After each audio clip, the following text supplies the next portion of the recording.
Hello everyone, इस video में हम लोग डिस्कस करेंगे रेशनलाइजिंग फैक्टर को। तो सीधे शुरू करते हैं। रेशनलाइजिंग फैक्टर को हम सीधे एग्जाम्पल से जानने की कोशिश करेंगे। कौन सा फैक्टर? Rationalising factor. ओके, अब रेशनलाइजिंग फैक्टर की बात करें, जैसे एग्जाम्पल में गिवन है। सबसे पहला एग्जाम्पल, मैं एग्जाम्पल से ही शुरू करता हूँ। यह 3√3, ये ऑब्वियसली एक इर्रेशनल नंबर है। कैसा नंबर है? Irrational number. तो इस क्वेश्चन में ये है, मतलब इसमें एक सर्ड है √3 एक सर्ड है, ठीक है। इसको किस नंबर से मल्टीप्लाई करें कि ये रेशनल हो जाए? क्या हो जाए? तो उस फैक्टर को बोलते हैं हम लोग रेशनलाइजिंग फैक्टर। अब देखिए 3√3 को अगर हम √3 से मल्टीप्लाई करें तो 3 इंटू √3 क्या हो जाएगा? 3, 9 हो गया। 9 एक कैसा नंबर है? Rational number. तो हम कहेंगे √3 is rationalising factor, is rationalising factor of 3√3। वैसे ही 3√3 रेशनलाइजिंग फैक्टर होगा √3 का, दोनों एक दूसरे का रेशनलाइजिंग फैक्टर होगा। लेकिन एक बात और आप जानें कि मैं अगर 3√3 को √27 से अगर मल्टीप्लाई करूं तो क्या हो जाएगा? 3 इंटू 27, ये हो जाएगा 3√81, और √81 का वैल्यू कितना होता है? 9। ये कितना आएगा? 27। और 27 भी कैसा नंबर है हमारा? Rational number. दैट मीन्स कि अगर हम स्क्वायर रूट ऑफ 3 से मल्टीप्लाई करें या स्क्वायर 27 से मल्टीप्लाई करें तो हमारा जो रिजल्ट है वो रेशनल ही आता है। दैट इज हम कह सकते हैं कि square root of 27 is rationalising factor of 3√3। मतलब ये है कि रेशनलाइजिंग फैक्टर जो होता है किसी इर्रेशनल नंबर का, वो क्या नहीं होता? वो यूनिक नहीं होता। क्या नहीं होता? यूनिक नहीं होता। दैट मीन्स ये भी हो सकता है, ये भी हो सकता है। ऑब्वियसली आप समझें, ये हमारा क्या है? This is simplest one. तो हम लोग कोशिश करेंगे कि सिंपलेस्ट को लिखें, लेकिन रेशनलाइजिंग फैक्टर क्या नहीं होता? ये यूनिक नहीं होता। ये बात तो आप समझ गए। ओके, इसी तरह से दूसरे एग्जाम्पल में अगर हम जाएं, दूसरा एग्जाम्पल क्या है? दूसरा एग्जाम्पल है √3 + √2। सबको समझेंगे, आप चिंता ना करें। इसको कितना से मल्टीप्लाई करें कि रेशनल हो जाए? √3 + √2, और इसको हम क्या लिखेंगे? √3 - √2। अब बताइए a + b a - b क्या हो जाएगा? a² - b²। √3 का स्क्वायर 3, √2 का स्क्वायर 2, कितना? 1 हो गया। 1 एक रेशनल नंबर है, तो बोलेंगे √3 - √2 इज रेशनलाइजिंग फैक्टर ऑफ √3 + √2, या √3 + √2 is rationalising factor of √3 - √2।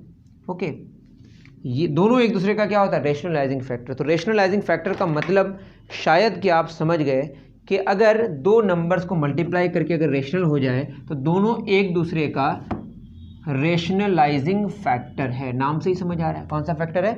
Rationalising factor. Okay, अब देखिए एग्जाम्पल 1.8 हम देख लेते हैं, उसके बाद फिर कुछ कनेक्ट वाला है जो स्पेशल केसेस हैं उसको डिस्कस कर लेंगे। याद रहे, रेशनलाइजिंग फैक्टर क्या नहीं होता? यूनिक नहीं होता है। एग्जाम्पल 1.8, ये क्या है हमारा? एग्जाम्पल से ही बात समझ आएगी, इसीलिए मैं एग्जाम्पल करा रहा हूँ। 4th रूट ऑफ 216, 216 का कौन सा रूट? 4th root. तो इसका अगर हम प्राइम फैक्टराइजेशन करें, 2 1 2, 2 0 के 2 8 16, 2 5 8, 2 4 8, ठीक है, 2 5 8, 2 4 8, 2 27, 3 9, 3 3। ओके, तो ये हो गया हमारा 2⁻³ इंटू 3⁻³ और ये 4th रूट है, मतलब पावर कितना है? 1/4।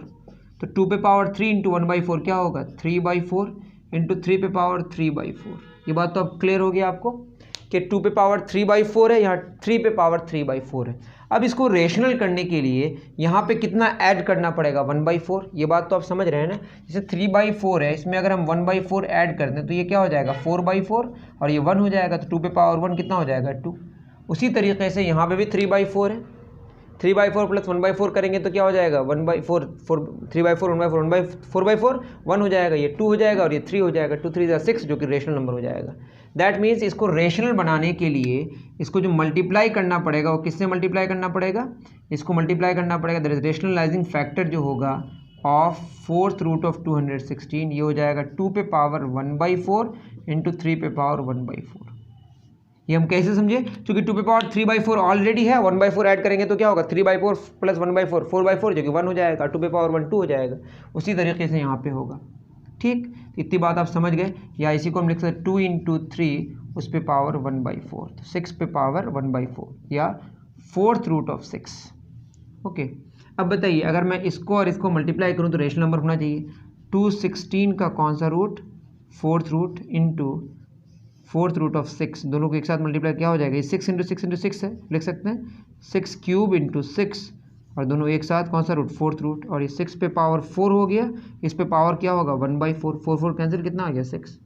दैट मीन्स कि 4th रूट ऑफ 216 का जो रेशनलाइजिंग फैक्टर है वो 4th रूट ऑफ 6 है, या 4th रूट ऑफ 6 का जो रेशनलाइजिंग फैक्टर है वो क्या है 4th रूट ऑफ 216 है। दोनों एक दूसरे का क्या है रेशनलाइजिंग फैक्टर, और भी हो सकता है but these are the simplest one. Okay, उम्मीद करता हूं कि आप समझ पा रहे हैं। Okay, next 5th root of 16,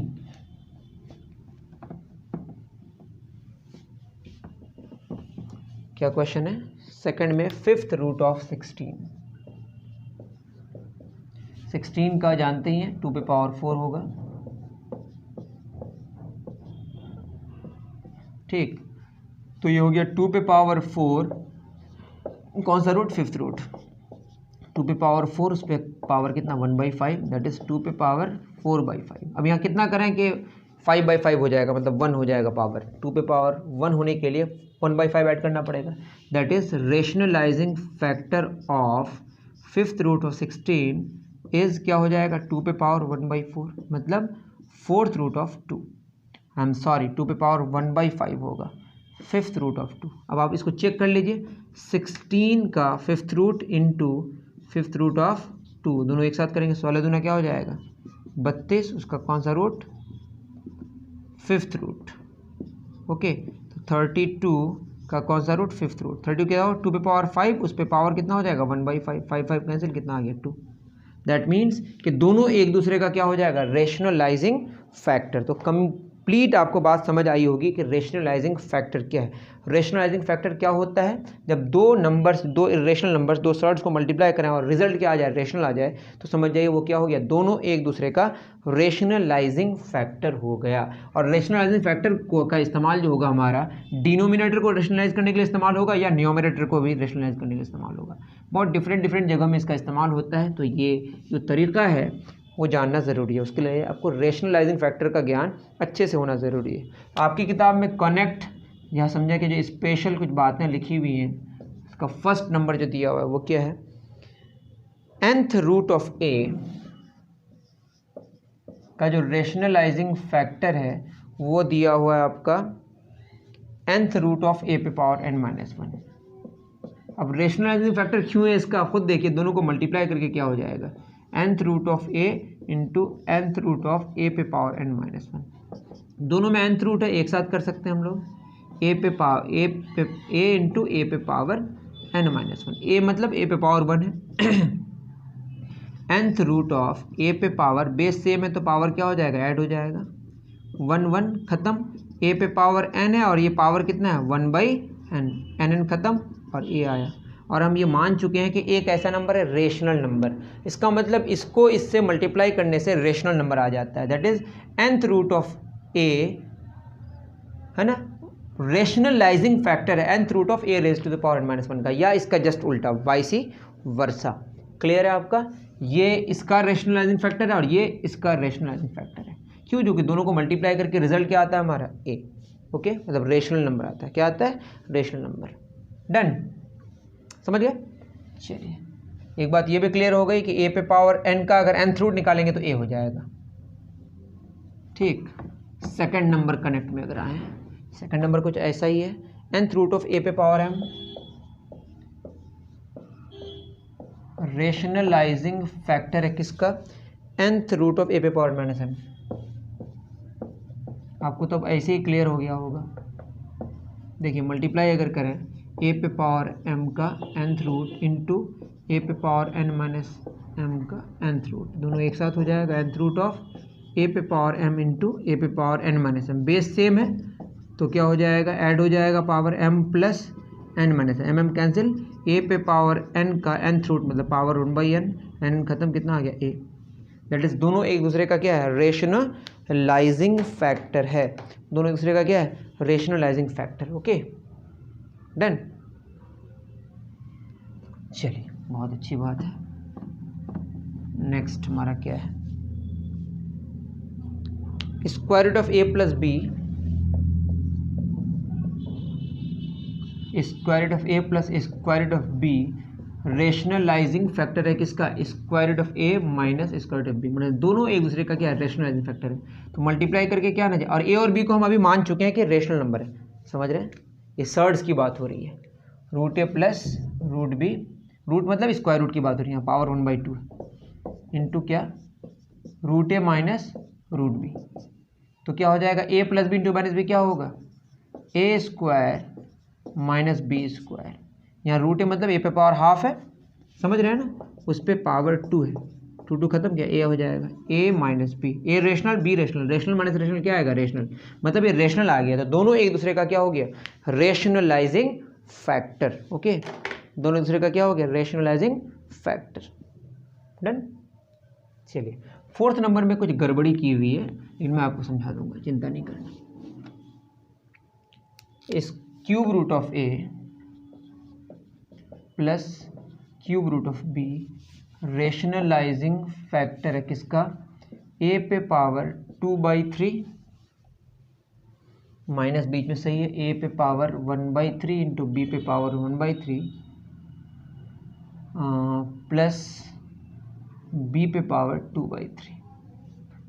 ये और ये एक दूसरे का क्या है, रेशनलाइजिंग फैक्टर है। तो आपके बुक में जैसे मैं देख रहा हूँ वहाँ पे लास्ट में माइनस दिया हुआ था, एक्चुअली प्लस होगा। ओके, अब क्या होता है, अगर आप फार्मूला जानते हो तो ये फार्मूला आप याद कर लें, बहुत इंपॉर्टेंट।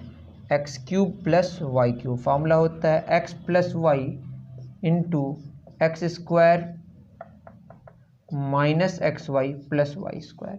और अगर यहाँ पे हम लिखें X cube minus Y cube तो यहाँ माइनस वाई होगा और यहाँ प्लस एक्स वाई और यहाँ वाई स्क्वायर होगा, नेगेटिव वाई वही ना रहेगा, जानते होंगे फार्मूला, बहुत इंपॉर्टेंट है। ठीक है, ये फार्मूला आप रट जाएं, प्रूफ भी कर सकते हैं LHS RHS करके, मैं उस पर नहीं जा रहा हूँ। अब बताइए इन दोनों को मल्टीप्लाई करके क्या आना चाहिए रिजल्ट, ये क्या है, ए पे पावर 1/3 और ये क्या है, बी पे पावर 1/3। इसको मल्टीप्लाई किससे करेंगे, इससे, ए पे पावर 2/3 माइनस ए पे पावर 1/3 इंटू बी पे पावर 1/3 प्लस बी पे पावर 2/3 है ना, इसको लिख सकते हैं 1/3 उस पे पावर 2। यहाँ पे भी क्या कर दे रहे हैं, ए पे पावर 1/3 उस पे पावर 2, समझ रहे हैं ना, ये 2/3 हो जाएगा ना, सेम चीज़ मैंने कॉपी की, यहाँ 1/3 यहाँ 1/3 पावर है, यहाँ 1/3 पे पावर 2 कर दी, 2/3 हो गया। तो दोनों को मल्टीप्लाई करके रिजल्ट क्या आना चाहिए, रेशनल नंबर। अब बताइए फॉर्मूला क्या है हमारा, A X plus Y into X square minus X Y plus Y square, वही है एक्स प्लस वाई, मतलब ए पे पावर 1/3 को एक्स माने, बी पे पावर 1/3 को वाई माने, X square minus X Y plus Y square. ये क्या हो जाएगा, A cube plus B cube, X cube plus Y cube, तो क्या हो जाएगा, ए पे पावर 1/3 उसका क्यूब प्लस बी पे पावर 1/3 उसका क्यूब, 3 कैंसिल, 3 कैंसिल, कितना रिजल्ट आया हमारा, ए प्लस बी। ए और बी दोनों कैसे नंबर्स हैं, रेशनल नंबर्स। तो ए और बी का जो सम होगा वो भी रेशनल नंबर होगा, दैट इज दो जो नंबर्स आप देख रहे हैं, दो जो आप एक्सप्रेशंस देख रहे हैं, दोनों एक दूसरे का रेशनलाइजिंग फैक्टर है। ओके, 5वें नंबर में क्या बात करी गई है, मिटा दूं, 5वें में बोला है, आप उतार लें, मैं यहाँ पे ठीक कर, यहाँ पे माइनस और यहाँ पे प्लस। ओके, तो हम क्या करेंगे, यहाँ पे लिख देंगे माइनस, यहाँ पे लिख देंगे प्लस, और यहाँ क्या हो जाएगा हमारा माइनस और यहाँ हो जाएगा माइनस। तो ये आप लिख लें, आपको दोबारा करना पड़ेगा। ठीक है, इस फार्मूले का इस्तेमाल किया हमने, दैट इज़ ये और ये दोनों एक दूसरे का रेशनलाइजिंग फैक्टर है। Okay, done. चलिए कुछ क्वेश्चन कर लेते हैं, मिटा दूं। ये है किसकी कहानी, रेशनलाइजिंग फैक्टर की। क्या है क्वेश्चन 1.14 का ए। क्वेश्चन क्या कह रहा है, क्वेश्चन कह रहा है find the rationalising factor of 2 raised to the power 1/3 2 raised to the power 1/3 plus 2 raised to the power of -1/3। अब बताइए ये अगर हम ए क्यूब प्लस बी क्यूब के फॉर्मेट, ये तो इरेशनल नंबर है, ये भी इरेशनल नंबर है, रिजल्ट यहाँ पे इरेशनल ही आएगा। ठीक है, अब क्या करेंगे, रेशनलाइजिंग फैक्टर इसका निकालने के लिए क्या करेंगे, इतना को कितना से गुना करें, पहले हम यहीं पे कर देते हैं। देखिए 2 पे पावर 1/3, 2 पे पावर -1/3, ये हो गया हमारा x प्लस वाई। क्या फार्मूला होगा, 2 पे पावर 1/3 एक्स स्क्वायर है ना माइनस एक्स वाई, 2 पे पावर 1/3 इंटू 2 पे पावर -1/3, समझ रहे हैं ना, x plus Y into X square minus X Y plus Y square, 2 पे पावर -1/3 उस पे पावर स्क्वायर। ओके, तो ये हो जाएगा, देखिए x plus Y into X square minus X Y plus Y square, क्या फॉर्मूला होता है, a³ प्लस b³, ये ना होगा 3 हमारा कैंसिल, 3 कैंसिल, तो ये 2 आया और ये 2 पे पावर -1 आएगा, तो 2 प्लस 1/2, तो ये आएगा हमारा 5/2, जो कि रेशनल नंबर है। मतलब ये और ये एक दूसरे का क्या है, रेशनलाइजिंग फैक्टर है। तो इसका रेशनलाइजिंग फैक्टर ये होगा और इसका ये होगा, क्योंकि इसका मांगा है तो आंसर हमारा क्या हो जाएगा, आंसर हो जाएगा कौन सा, ये वाला 2 पे पावर 2/3 माइनस 2 पे पावर 1/3 माइनस 1/3।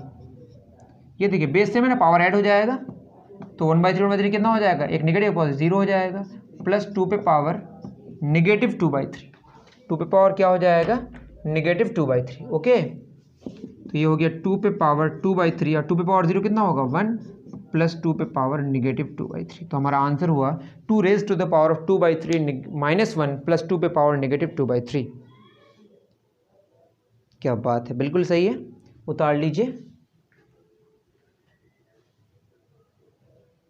चलिए, तो रेशनलाइजिंग फैक्टर उम्मीद करता हूँ कि आप बहुत अच्छे से समझ पा रहे हैं। एक लास्ट क्वेश्चन हम करा देते हैं, उसके बाद जो बचेगा वो रेशनलाइजेशन होगा, वो मैं नेक्स्ट अलग से वीडियो बना दूंगा। ओके, क्योंकि डिफरेंट टॉपिक है तो इसको मैं थोड़ा सा हल्का रखता हूँ। बी में क्या बोला है, find the rationalising factor of 5 पे पावर 1/3 माइनस 5 पे पावर -1/3। अब इसका अगर हम देखें 5 पे पावर 1/3 माइनस 5 पे पावर नेगेटिव, ये x माइनस वाई हो गया, तो क्या करेंगे एक्स स्क्वायर 5 पे पावर 1/3 इसका स्क्वायर प्लस एक्स वाई 5 पे 1/3 5 पे पावर -1/3 है ना, प्लस 5 पे पावर -1/3 का स्क्वायर। ठीक है, क्या है ये, x minus Y into X square plus X Y plus Y square, x³ minus Y cube होता है, तो हो जाएगा 5 पे पावर 1/3 का क्यूब माइनस 5 पे पावर -1/3 का क्यूब, 3 कैंसिल, 3 कैंसिल, तो 5 पे पावर 1 माइनस 5 पे पावर -1, 5 माइनस 1/5 ये 24/5। तो ये रेशनल नंबर है, दैट इज ये दोनों एक दूसरे का क्या है, रेशनलाइजिंग फैक्टर है। तो हमारा जो आंसर होगा वो क्या हो जाएगा, हमारा आंसर हो जाएगा 5 पे पावर 1/3 पे पावर 2, 5 पे पावर 2/3 प्लस 5 बेस से में पावर ऐड हो जाएगा, 5 पे पावर 0 कितना हो जाएगा 1, ठीक है, प्लस 5 पे पावर -2/3। तो ये आंसर हो गया, मैच कर लेते हैं, 5 पे पावर 2/3 प्लस 1 5 पे पावर -2/3। तो ये सारी कहानी थी, और भी चीज़ें हैं, क्या है रेशनलाइजेशन, कौन सा, तो रेशनलाइजेशन हम लोग अलग से पढ़ लेंगे, क्योंकि यहाँ पे रेशनलाइजिंग फैक्टर का ही इस्तेमाल करके हमें रेशनलाइजेशन करना है, लेकिन बहुत सारे रेशनलाइजेशन आपने ऑलरेडी कर चुका है, तब भी जो भी हैं आपकी किताब में, तो ये नेक्स्ट वीडियो में मैं करने की कोशिश करूँगा। उम्मीद करता हूँ कि आपको चीज़ें बहुत अच्छे से समझ आए। मिलते हैं फिर नेक्स्ट वीडियो में, थैंक यू वेरी मच।